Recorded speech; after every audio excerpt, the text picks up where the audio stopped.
Most businesses get stuck in doing manual work, but mine runs on autopilot. My clients get onboarded, they get followed up with, they get nurtured, scheduled, and so much more, all without me lifting a finger. Let me show you how. Running a business is tough. Chasing leads, following up with them, trying to get them scheduled is even more exhausting. But what if you could automate 80 to even 90% of this while you focus on scaling? I, in my business, use high level to automate the majority of the things that are repetitive and just downright annoying sometimes. What I'm going to do for you today is we're going to go through these simple steps to take to start automating things in your own business utilizing high level. We're going to talk about the bare bone necessities like setting up an opportunity board, getting your calendar set up, and getting that first form, and then connecting all those pieces just so you can get that backbone of your business set up.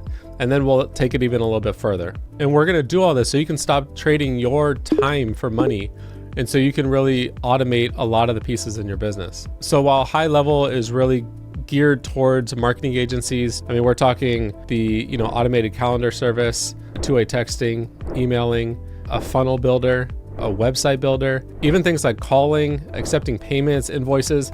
The list goes on and on with the amount of services you get with the one platform in high level. While platforms like high level are super powerful, a lot of people just fall into the trap going in depth with every single feature. The way I like to approach these is to simply just setting up the bare bone things you need. What you want to do is you want to just simply identify bottlenecks or things in your business that are just repetitive. And then you want to automate those or solve those bottlenecks with the automations and the solutions with high level. I actually started with high level back in 2019 when they were much smaller, much less features. So it's easy for me to say because it wasn't as overwhelming as it was at that time. All right, so here's what we're going to do today. You'll be in such a better place at the end of this video if you're following along and actually taking action. For the first stage of this process, we're going to set up your opportunity board, aka your pipeline. We're going to get your calendar set up and attach your availability in the right way. We're going to also set up your first lead form, just a place for any potential lead or client or contact to be able to fill out the information on their own. And then we're going to create the first workflow to just simply tie those pieces in together. And this is just going to be stage one of how to start building your business with high level. So we're going to start fresh here. We're going to jump into the agency area of your high level. That's basically where you can control everything with all your locations and so forth, because we're going to create a location for your business. And so we're going to go to sub accounts and then create sub account. Now, if you'd like, I can share a snapshot of everything we're going to build here. If you'd like that, just comment below and I will send that over to you. But if you want to start scratch with me and learn, go ahead and click blank snapshot. So go ahead and select that, enter in some of the missing fields.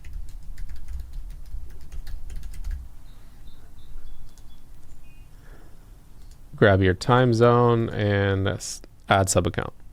And then we're going to, you can either hit it in the drop down menu or just directly switch to sub account. They give you some good things to do when you first create a sub account, which is connect to your Google business profile, connect Facebook, add the chat widget. I don't integrate WhatsApp because I don't use it much, but maybe it works out for you guys. And then Stripe if you need it. But in this tutorial, we're just going to get straight into the bare bones of what you need and to not get overwhelmed with any of these things. So the first thing we're going to do is create that opportunity board or that pipeline. So we're going to go over to opportunities. So this is news to me when you create a blank snapshot now, it truly isn't fully blank. It creates your first pipeline for you. So this is your marketing pipeline that they create automatically for you. And they create some of these stages. What you can do here is you can go to pipelines at the top and edit this. Now, these are some good common stages that you may want to utilize for your business. What I recommend you doing is actually almost not looking at these stages and just think about the main stages that somebody that doesn't know your business at all goes through to learning about your business to becoming a customer. So for a health practice, that might be something as simple as new lead, appointment scheduled, showed up, and depending on your practice, it could be a report of findings could be a stage, and then the last stage could be signed on, care plan. And then maybe for a plumber, I don't know this industry well, but it could be new lead, bid given, appointment, etc. So these stages here aren't bad.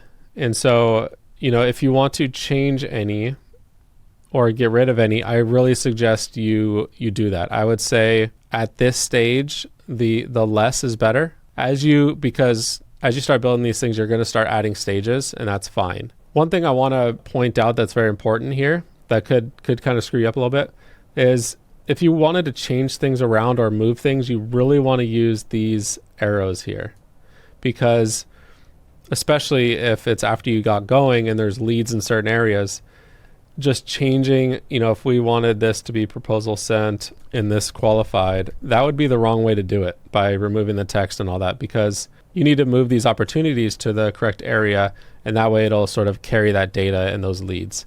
So just be careful about that. But all in all, go ahead and set these stages to what works for your business. So I'm going to go ahead and set up these stages for a health practice for similar to that first example that I shared with you. I really like this contacted stage. I like to call it connected. And that way you at least know that they're a little bit more than a new lead.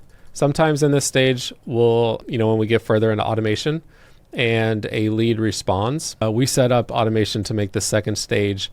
We call it like warm lead or responded. It at least shows that a lead at least responded. If they didn't schedule, they at least did the next step. But I also like connected because it shows that you spoke with them. So new lead, connected, we'll do appointment. And again, later on down the line, you might do appointment requested and then appointment confirmed. But again, let's just start with the bare bones. Showed, we'll do report of findings. For those not familiar with the health space, a lot of times when you go into, let's say, a chiropractor's office and they do care plans, a lot of times they will review their recommendations for you to, come back twice a week for an extended period of time and then once a week, etc. So this is that maybe they're in that stage. Think about those stages between the appointment with your lead and then what they go through to become a paying customer. And then we can just call this, I like to just call this success sometimes in general, but you can call that closed, whatever you'd like to do in your company. So we're going to save this. So in the future, you may have multiple pipelines. For example, you may create a pipeline for a specific campaign or a specific event.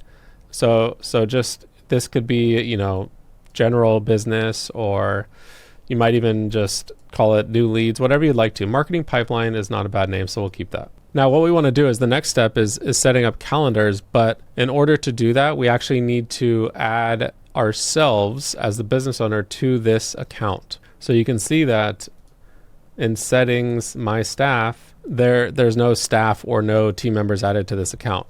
And now typically if you're setting this up for someone else, whether it's automated or not, you would add a user and place them in this account, and that would, they would sort of be an employee of this account. But because we are the, owner of this high level account, we just need to add ourselves to this account. So what we're going to do, I'm just going to open another tab here. What I did here is I opened up another account just into the agency view. That's sort of the back end of it. And you're going to want to go into settings and team. And then you want to go to your user. I mean, if this is a new high level account for you, you're probably the only one in here. So your user probably says agency owner on it. That means you are the owner of the entire platform. And so what you want to do is click edit, go to roles and permissions. So go ahead and add that account that you just created. And now you will be a staff member or a team member on that account. So we'll hit save and go back over to team on the actual sub account. It's called sub account and location. So when you hear either of those terms, that's that account we just created. So now that I refreshed, you can see I'm a team member here, but you can also see that there's my profile here now. This wasn't here before until I was added. So we're going to go into my profile and, just confirm any settings you'd like here. But want you to go ahead and scroll all the way down to user availability. And this may look blank to you, but what you want to do here is you want to set up your personal time, like when you come in and you're ready for work. And there's going to be availability here, and then there's going to be availability on the actual calendar. And you can think about these in multiple ways, but essentially a time slot has to be open on your availability and on the calendar in general. So set up the calendar as the set it and forget it type hours. So the sort of the maybe just like your open hours for your business. And you can be pretty wide on that because it has to abide by your personal hours too for it to be scheduled. And you can also think about it as if you were to add another team member, you want that calendar to represent your, the entire business hours. That way, if somebody is trying to book and that, the other employee works different hours, then at least it calculates your entire business hours and then can book based on your guys' availability. Now, I hope that helps. You can think about it differently. If the calendar you set up is going to be for like a specific service, then you want to make it sure that those are the hours that you're willing to perform that service. Maybe for the health practice profession, for a chiropractor, you may have a new patient calendar. And so those appointments may take longer and you may only want to do those in the morning. I don't know. So think about it like that. Otherwise, if you just have sort of like a sales calendar, which probably everyone's first calendar is going to be, that's probably going to be roughly your business hours in general. But for now, we're doing our personal availability. And so what you want to do is set the time here and then set the time here. And if that is common for every single day, you can click this copy button and it will copy it through to all these other days. You can also add Friday or Saturday. You can also add time in here and then you can sort of get a lunch break in between. But go ahead and set that up and update your availability. Click update when you do that. And then another thing I really recommend is, this is not required, but connecting your Google Calendar. And if I click add new here, we want to click connect on Google. So you'll go through all the pop-ups and the consent. And then you can also add iCloud calendars and many more calendars. But what this is going to do is this is going to allow you to really quickly, maybe a personal thing comes up, just add that into your one of your personal calendars. And that's going to really quickly block off time. So if you're going on vacation, you don't need to worry about coming in here and updating it. Just do it in your home calendars, connect that, and you're good to go. So mine is still processing, but I want to go over what this means here. So the linked calendar, whatever you select here, is going to be the calendar in which when somebody schedules an appointment, which calendar it actually goes on. And then obviously if there's appointments there, it will make sure that it doesn't double book. But then also a good one to pay attention to, which is great, is this conflict calendars. So you might have other calendars that you connect that you don't want these, new appointments going onto, but you also want to make sure that you're not double booking with those. So you may have a family calendar, a kid's sports calendar, whatever, that you want to check and make sure that doesn't get blocked either. So you may want to add a handful of calendars for these conflict calendars too, because these are very powerful. And then next we're going to go into calendars and we're going to go into calendar settings. You could have also done that by clicking settings down here first and then going to calendars. But if we go into calendar settings, all right, so let's go ahead and click create calendar. Now, when I was with High Level, they had one calendar and that was it. And now they have so many calendars. Now let's just touch on a few of the popular calendar types.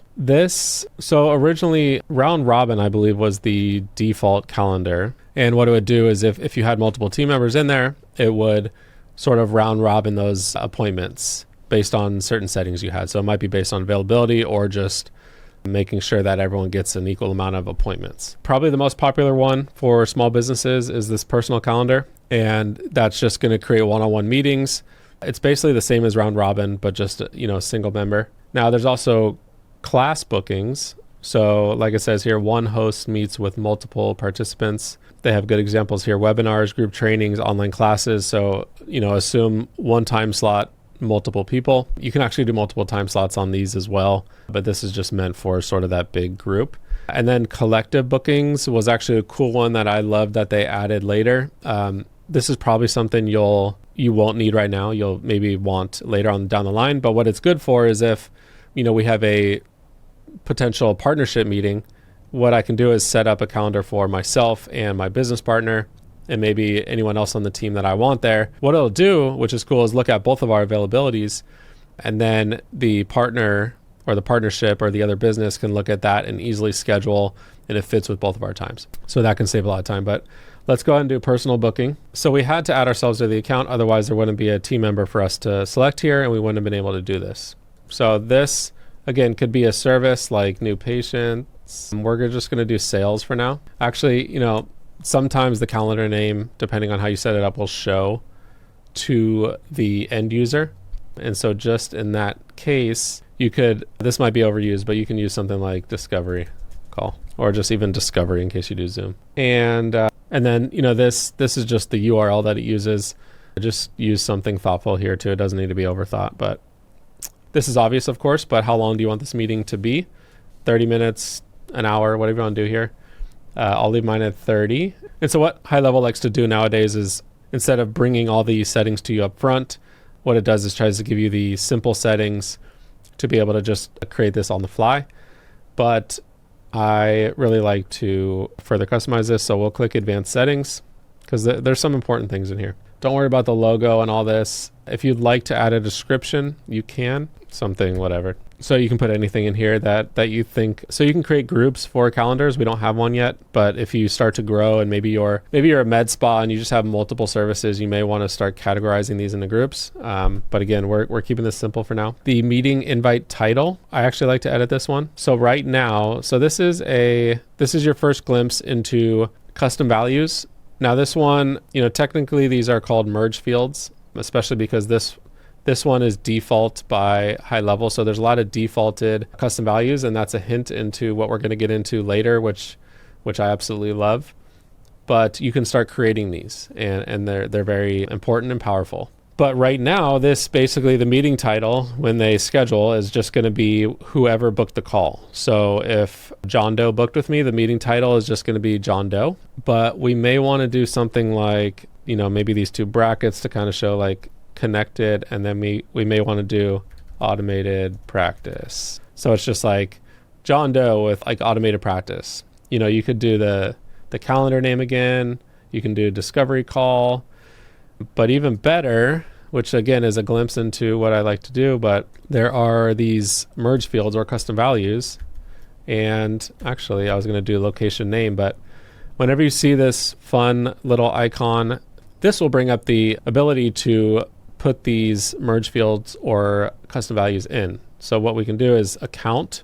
Again, account is the location that we're in, the business name. It's basically just assume it's the business. So if we do account and name, again, as you can see, it's interchangeable: location, account, etc. So this will say John Doe, these brackets, and then in this case, demo automated practice, but your business name. So that's a little way to keep things dynamic. If you ever change your business name, you don't need to go in here. You don't need to be like, oh crap, I changed my business name. I need to go change that in 100 different places. I'll get into this more, but anytime you can do these dynamic values here, please do. So team member, we've got that. You can change the color of this on your calendar if you'd like, but then go ahead and click into availability. We already did this in general, but again, set these to sort of the max boundary that you'd really like to do. And again, it has to check your personal availability as well. So there's other features here like look busy, which may be silly, but it sort of, kind of pretends that you are more busy than you are. And so you can turn that on if you'd like. If it's a recurring meeting, most likely it's not. But here's some important things here is meeting interval. This has nothing to do with the duration. So right now the meeting interval is 30 minutes. That means the time slots, let's say it starts at 9, will be 9, 9:30, 10, 10:30, etc. If we do 15 minutes, it's going to be 9, 9:15, 9:30, 9:45, 10, 10:15, etc. And it still doesn't matter that the meeting duration is 30. They can book at 9:15, it'll go to 9:45, and it'll take that slot up. Hopefully that makes sense. This is very important. This is why I think everyone should go into advanced settings. This should almost be on the general one, but minimum scheduling notice is very important because you don't want people to, what if I'm filming this video and then someone books for 5 minutes from now? I have to stop everything. So what you want to do is, oftentimes I like to set this to at least a full day, depending on what the service is. Maybe you want people to, if you're like a health practice, maybe you want people to be able to, if that slot's available, you might want them to be able to fill it up. So it depends. If it's a sales call, you likely want to put some buffer in there. And then date range is also important. This is going to be how far out people can book. And you might think like, well, why would I limit that? But your no-show rate is going to increase the farther people book out. So that's why minimum scheduling notice, you don't want to put too far out. But so a date range, you really want to set that maximum date to not super far out. If you can have everything happen within a week, that's probably your golden spot. But you can do as much as 14 days, and maybe you're in a situation where booking out months in advance is just what works for your business, so you can put that in there, or just leave it off. But oftentimes we might want to do like 14 days. This is a good one. Maximum bookings per day is a good one, because you might think like, hey, fill my schedule with all the sales calls possible. As you get deeper into business, maybe you're deep into business already, you'll realize after 2 sales calls, I'm not a sales guy, but after 2 or 3, I'm just dead. So, I might put 3 for this calendar. Maximum bookings per time slot. This, obviously if this is a sales calendar, there's no way you can do, like one user can do more than one at a time. Maybe you wanted to choose webinar if that was the case, but for a health practice, again, sometimes certain health practices that are busy and are worried about no-shows, that have a high no-show rate, that they obviously should try to fix that, but sometimes they'll allow 2 slots because the appointment slots are so, usually this is like with maybe their meeting duration is only 10 minutes. Maybe it's some sort of quick consult. So they might open up 2 slots per user because there's just so much overlap and people being late and no showing that it just makes sense to do that. But typically we're going to want to keep that at 1. So post buffer time is pretty common. If you need to just gather yourself or add a little buffer in case the meeting goes long, you might want to add in like 15 minutes there. You can also do pre. I actually recommend this. I will have some videos on productivity, but if you can allot like 5 to 10 minutes before the call and do a little bit of research and start the call with showing that you've done that, that's going to really crush for you. And then again, the post is just for gathering your thoughts. And what you want to do there is like write down all the takeaways and the to-dos, because if you jump on another sales call right after that, I promise you 99% of the time, you're going to forget all that stuff. So that's it for all the settings. We'll click save. We can also just click forms and payment if we wanted to go to that next step. But so you can create a form if you'd like. We would have had to do that before, but right now we're just doing bare bones. You'll realize maybe at a later point that you're getting maybe unqualified sales calls. So you may want to add in some qualification questions into that form, and then, or just you may just need more information before the sales call. So at that point, you would want to create a appointment form specifically for this. But for this example, we're going to keep that. We're just going to keep the default form. You can change the order of the widget, the calendar widget. You don't need to do that. You can pre-populate fields. So if they have used the same browser and computer, there's things called cookies, etc. But they can't. But if you have this on and they've filled out another form of yours and then go to the calendar form, it'll pre-populate those fields. Sometimes this can be problematic. So if you're confused or whatever, I would just leave this unchecked. Actually, the consent checkbox is a good idea to just stay compliant. And confirmation page. So this is going to be just a message that shows after they schedule their appointment. You'll then possibly choose, after they schedule, you'll choose the next action, which might be go to a thank you page or go to some video page.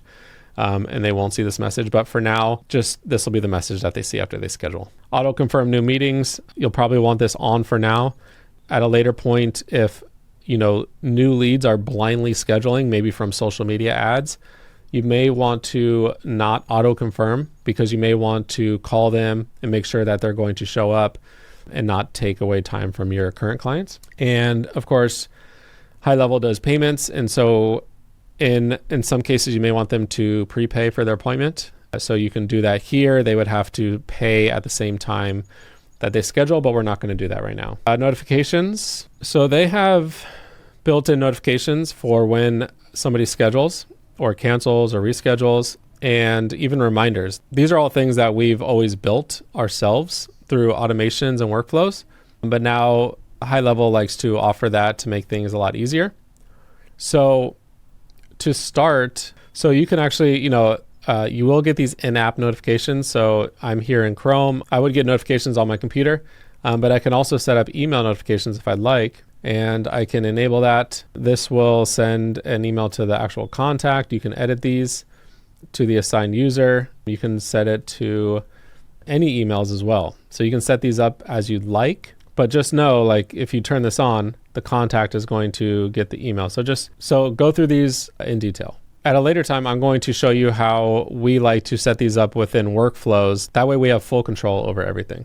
But those are there for you if you need them. These are pretty self-explanatory. I would actually turn on the in-app for cancellations and reschedules. Those are, nice to know. If this is where you're going to stop and you just don't want to take high level any further, then definitely, set these reminders up, because you want people to show up to the appointment or the call. So I don't know if you've seen those emails, everyone from Google, when you book an appointment with somebody, but you can turn this on and it's an email from Google and it's a little more official. So you can add that as well. So these will be the notes on the appointment, which will include dynamically the reschedule and cancellation link. So now that's quite a bit. You can also customize the widget a bit.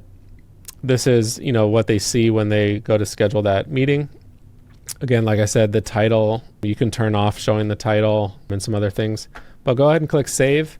Now we have this fully bookable calendar that you can send to any lead or prospect or someone you meet, and now they can schedule with you and things look a lot more official. And if you're already doing this with a service like Calendly, you can go ahead and save all that money right now. And if you want to send that to people, click the share icon. And so what you want to do is just copy this scheduling link and go ahead and send that to them however you'd like. And honestly, as we get further into these automations, we'll make it so that you never need to send this link, and it's automatically going to send it to new leads until they schedule or until sort of that workflow and follow-up falls off. But for now, just go ahead and copy this and send it via email or text or however you'd like to do that. Okay, so we have the pipeline and the calendar set. We have all of the availability ready to go. And the next step is we're just going to create a simple lead form. We're going to go back over here to Sites. And we're going to go over to Forms. And we're going to create a new form. So right when you open this, they populate this with some of the common form fields. And we can honestly leave it like this if we wanted to. I'm going to make a couple little adjustments. So I like to do a lot of naming conventions. So once you start, building a lot of high level stuff, it makes things easily organized. And when you're searching as well. So, we're just creating a general business form for new leads. And so I like to give it a number 2 because you might have multiple forms for this general purpose, like the appointment form or a form that's needed for them to sign on as a client. So you can kind of order those by using the numbers. You don't have to do this route, but I really believe highly in starting with organization in mind. But either way, you can just name it new lead. You can leave first name and last name. I like to actually just use the full name field. So you can see full name is over here. All you need to do is drag it. And then we can get rid of first and last. Kind of makes it a little cleaner.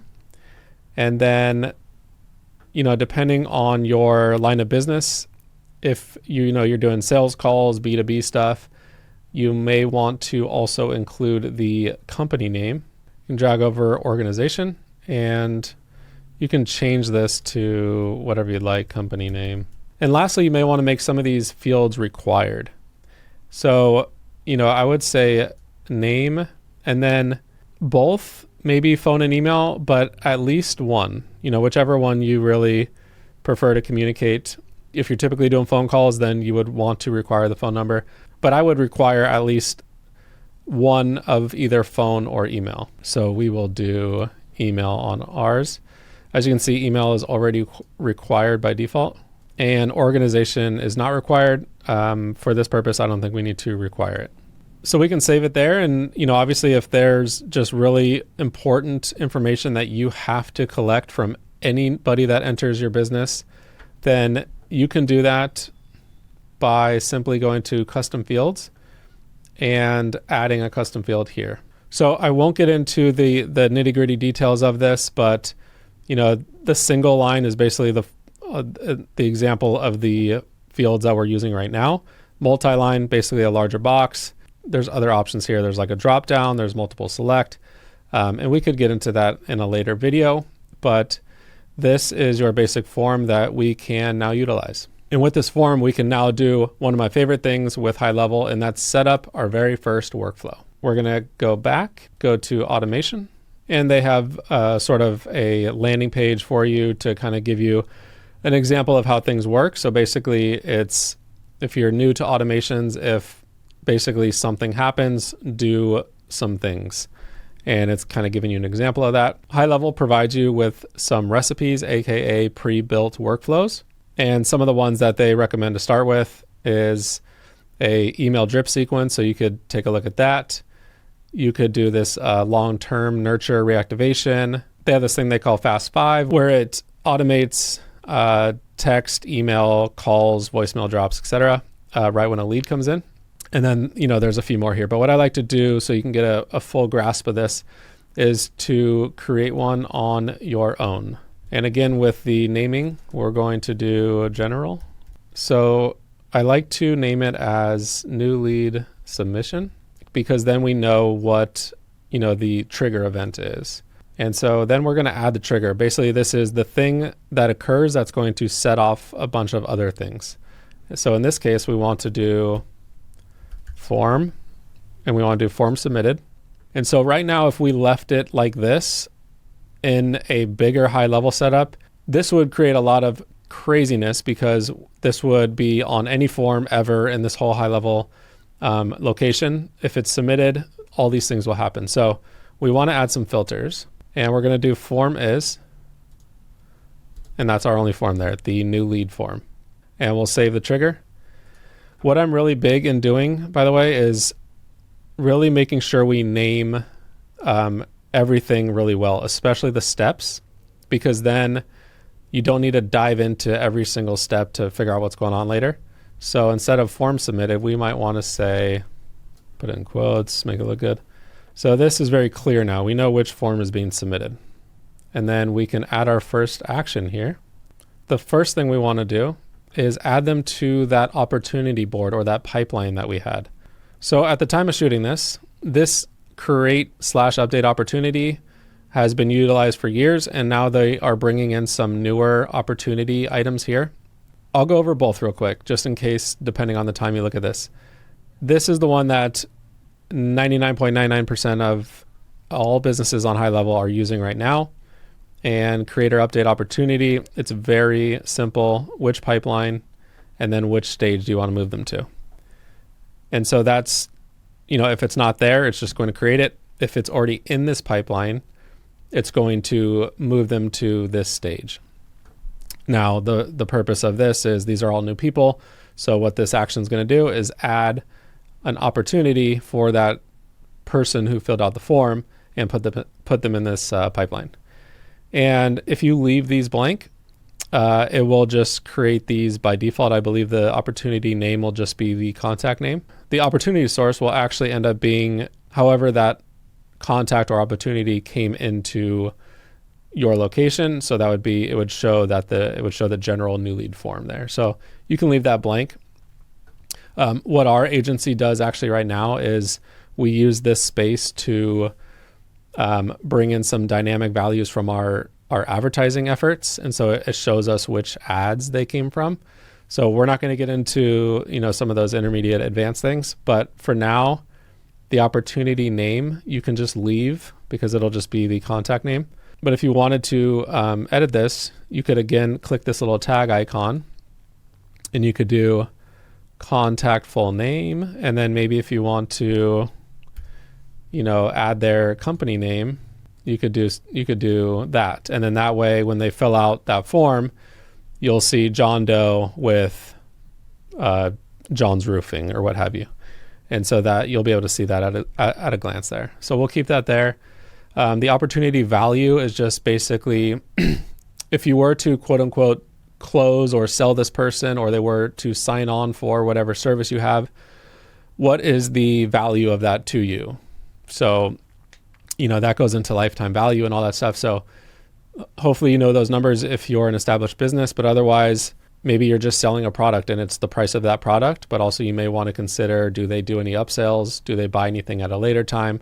That is your opportunity value. But for now, we can leave that blank. there's a couple toggles down here. So if you were to check this allow opportunity to move to any previous stage in the pipeline, it's important actually, because if you have John Doe who entered the new lead column and then they schedule an appointment and they're moving down the columns, or you move them down manually, if they were to refill out this form and we allow them to move backwards, then that would mean even though he's, booked an appointment, he will move back. And so typically with a lot of businesses, we don't want that to happen, because as they move along the flow, we would be very confused if they moved back just because they made a mistake and filled out a form again. So oftentimes we want to keep them at the farthest stage, so we leave this off. And then you can do this duplicate opportunities, but that's going to create a havoc as well. Typically we leave both of those off. And again, I like to really make sure that we name this, and that would be, I would do add to marketing pipeline new lead stage. So again, that is way more descriptive than just create opportunity. So we know that we're adding this opportunity to the marketing pipeline and the new lead stage. Now, if we did not do that and we utilized, I'm just going to show you this in case by the time you're watching this video that this opportunity action isn't there. The newer one that they're introducing is utilizing these other opportunity actions. As you can see, there's way more than just create or remove. So as you can see, this the one we just did is create/update, and now they have create on its own or update on its own. And so we would have just done create opportunity. Pipeline is marketing pipeline. So you would click add field and pipeline stage, new lead. And so that would be the exact same thing here, but I'm just going to go ahead and get rid of this one. So now we have it. When anybody fills out that form, they're going to be added to the new lead stage. If they've done that already, they're not going to be added again. And if they're on a further stage, they're not going to go backwards. The next thing that is important is we want to know when anyone fills out that form. Now, just like we saw in that calendar, when you create that form, you can actually turn on notifications within that form. But again, I like to just have full flexibility over anything that's happening automatically. We'll do notifications, and there's send internal notifications. And you can do a notification, which would be that in-app notification. You can text yourself or you can email. And what we'll do here is at a later point, I'm going to really introduce you guys to custom values, because everything should be in a custom value, and that would be absolutely right here on the from, name, and email. It may sound crazy now, but if you fast forward a year from now, you will absolutely wish you would have custom valued everything. And I'll make sense of this later. For now, the from name, we're going to make our location's business name. So basically this will come from automated practice in our mind, or whatever your business name is here. So you just go down to account name, and that'll be your business name. And then you can also do that with the email. You can go to the account email. And so this email will come from the name of it will be the business name, and then the email will be the business email. So that's whatever you put in that when we set up the location. We can send that to all users right now. We're the only user. You could also select a particular user or even a custom email. So we can just put something like that, something to notify you that a new lead came in and maybe which form they used here. And so you can actually even use some of those custom values as well and do contact full name. And then you have the name in there. So that might be helpful to just see in the subject line. And then here you also want to add those in here. So you could even, if you'd like, say, whatever you'd like here. And then you could do name, phone, email, company, and then you can start plugging in those values.